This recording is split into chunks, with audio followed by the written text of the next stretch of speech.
Hello everyone, Ronnie here with my final project for Kitaholic Kits for the month of July.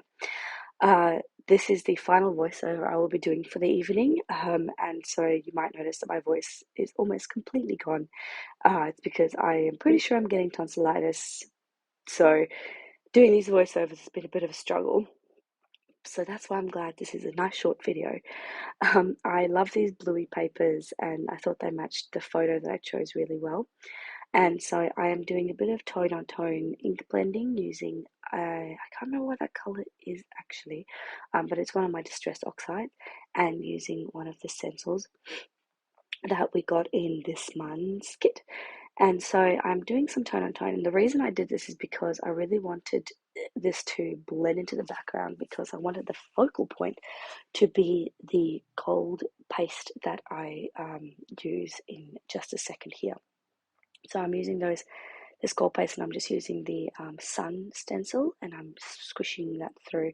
Now, one thing that I noticed with this gold paste, and I totally discovered this by accident, is that I wanted to hurry up and dry it quickly so I can continue crafting. And I dried it using my like standard blow dryer. I'm sorry, I'm so tired. But yeah, and one thing I noticed is that it created this really interesting texture because it's basically plastic and it starts to bubble a little bit. And then as it settles, it creates these fantastic textures, and I just love that.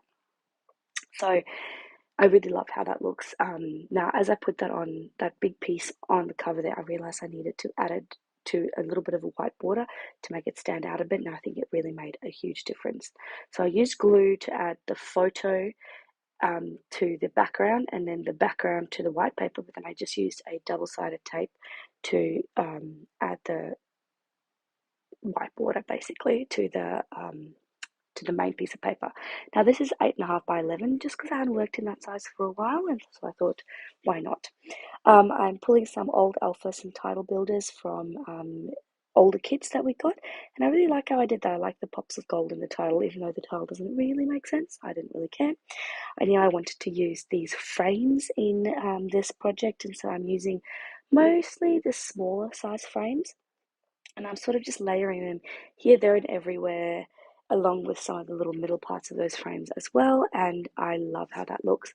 Now, unfortunately, I do lose the final bit of my layout, but I basically just add some little chipboard hearts inside of these frames and call this layout done. So that's it from me for this month. Thank you so much for joining me, guys. I hope you all have a lovely week. Bye.